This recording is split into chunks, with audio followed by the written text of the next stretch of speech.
계속해서 대구에서 전해드리겠습니다. 2020년 올해는 국회의원을 새로 뽑는 21대 총선이 열립니다. 대구 경북은 선거 때마다 특정 당의 독주로 가장 흥미가 떨어지는 곳 가운데 하나였는데요. 이번에는 선거제 개편과 보수의 분열로 어느 때보다 예측이 힘든 선거가 될 전망입니다. 조지한 기자가 취재했습니다. 4년 전 총선에서 김부겸 의원이 대구에서 당선되자 더불어민주당은 지역구도를 깬 전국 정당이 됐다고 선언했습니다. 다시 총선을 앞두고 여당은 여전히 열세지만 여야 협업과 소통의 정치를 하겠다며 지지세 확장을 노리고 있습니다. 앞으로 대구의 미래를 위해서 같이 협업해서 경쟁하면서 협업해서 대구를 위해서 열심히 일하겠다는 그런 당위론적으로 좀 전략적 선택을 좀 해달라고 이제 그 유권자들에게 호소할 계획입니다. 정부 여당의 강경 일면도 투쟁을 고수해온 자유한국당은 대구 경북 전 지역구 승리를 목표로 하고 있습니다. 대구 경북 중심의 물갈이식 인적 쇄신 방식에 강한 거부감을 보여 공천 과정에 적지 않은 갈등을 예고하고 있습니다. 대구 경북이 늘 정치 실험의 대상이 될 수는 없는 것이거든요. 그래서 대구 경북이든 어디든 간에 동일하게 이 시대에 맞는 세대 교체론 또 능력이 있는 사람에 대해서는 제대로 평가를 하는 것. 특히 군소정당에 유리한 연동형 비례제가 도입돼 보수 간 맞대결 가능성이 커지면서 대구 경북 판세에 큰 변수로 떠올랐습니다. 과연 이제 통합해서 어떤 선거 과정에서 제휴까지도 할 수 있을지가 선거 결과를 가늠하는 중요한 관전 포인트일 겁니다. 지금으로 봐서는 여러 가지 노력들은 하고 있지만 그렇게 간단치 않으리라는 생각이 들고요. 보수 정치권이 여러 갈래로 나뉘는 가운데 대구 경북이 보수의 아성을 이어갈지 뿌리 깊은 지역구도를 무너뜨릴 폭풍의 진원지가 될지 21대 총선 석 달 앞으로 다가왔습니다. MBC 뉴스 조재환입니다. 포항시는 지난해 시 승격 70주년을 맞아 다양한 개발 특구로 지정됐는데 올해는 경제 활성화로 이어질 수 있도록 세부 사업을 확실히 이행할 계획입니다. 또 지진특별법 제정을 계기로 도시 재생도 속도를 내기로 했습니다. 김기영 기자가 보도합니다. 철강 경기 침체와 지진 상처에서 벗어나지 못하고 있는 포항의 올해 화두도 단연 경제 활성화, 강소형 연구개발 특구와 배터리 규제 자유 특구, 영일만 관광 특구 등 특구 그랜드슬램 달성으로 고무된 포항시는 창업과 관광 활성화에 신성장 동력을 달았습니다.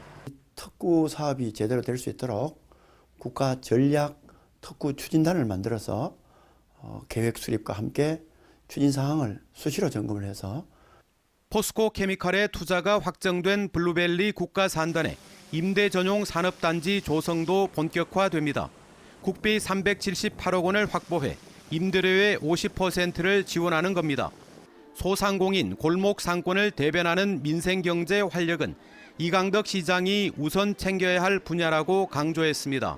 자영업자 카드 수수료를 지원하고 또 지역사랑 상품권을 올해 작년보다 배가 되는 2천억을 발행을 해서 지역에 온기가 돌 수 있도록.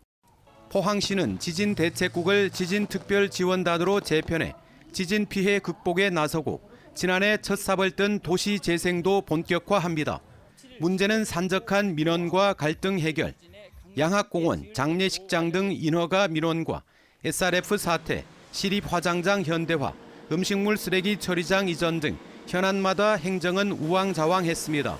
시민들의 목소리는 듣되 또 원칙 있는 또 원칙을 준수하는 그런 시민사회 의식의 변화가. 이강덕 시장은 원칙을 강조했습니다. 기존의 민원 중심 행정을 이어갈지, 억제된 개발 관련 인허가에 변화가 있을지 재선 2년차 이강덕 시장의 행정에 관심이 쏠리고 있습니다. MBC 뉴스 김기영입니다. 조상희 대한법률구조공단 이사장이 임기를 1년 6개월 남겨두고 그만뒀습니다. 조 전 이사장은 개인적인 사유와 함께 새로 취임할 법무부 장관의 인사 선택권을 존중하는 마음으로 사임한다며 사임서를 제출했고 법무부는 수리했습니다. 공단 소속 변호사 노조는 처우 개선과 인력 충원을 요구하며 일부 변호사들이 육아휴직을 통한 파업을 하고 있는데 공단 측은 이사장의 사임이 이와는 관계없다고 밝혔습니다. 경산택시공동투쟁단이 대구지방고용노동청에 택시 회사에 대한 특별 근로 감독을 촉구했습니다. 이들은 택시업체 3개가 택시 노동자들에게 임금 채권을 포기하고 퇴직금 중간 정산을 강요하는 동의서 작성을 요구한 것은 불법적 직장 폐쇄이자 부당 노동 행위라고 주장했습니다. 공동투쟁당 소속 택시 노동자 20여 명은 사흘째 경산시청 1층 로비를 점거하고 농성을 벌이고 있습니다. 앞서 관련 소식을 전해드렸습니다만 국회 패스트트랙 지정 과정에서 벌어진 폭력 사태로 여야 국회의원이 무더기로 기소된 가운데 대구 경북의원 6명이 포함됐습니다. 기소된 한국당 의원 23명 가운데 대구 경북에서는 강효상, 김정재, 송원석, 이만희, 정태옥 의원 등 5명이 회의장 점거와 법안 접수 업무 방해 등의 혐의로 불구속 기소됐고 곽상도 의원은 약식 기소됐습니다. 검찰이 경찰로부터 사건을 넘겨받은 지 넉 달 만의 기소로 한국당 황교안 대표와 나경원 전 원내대표, 민주당 이종골 의원 등도 포함되어 있습니다. 선거법 개정으로 선거 연령이 만 18살로 하향 조정됨에 따라 대구 경북에서는 5만 6천여 명이 새로운 유권자로 편입될 것으로 보입니다.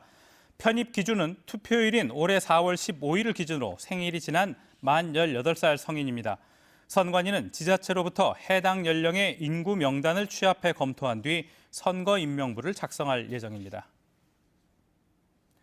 대구지법 서부지원 형사 3단독 김상호 부장판사는 선거 때 경쟁 후보에 대해 허위 사실을 신문사 등에 보낸 혐의로 기소된 경북 모 조합장 49살 A씨에 대해 당선 무효형에 해당하는 벌금 500만 원을 선고했습니다. A씨는 조합장 선거를 앞둔 지난해 2월 자신이 출마하는 조합에 당시 조합장으로 경쟁 관계에 있던 후보에 대한 허위 사실을 지역 언론에 넘긴 혐의로 재판에 넘겨졌습니다. 이상으로 MBC 5시 뉴스를 마칩니다. 고맙습니다.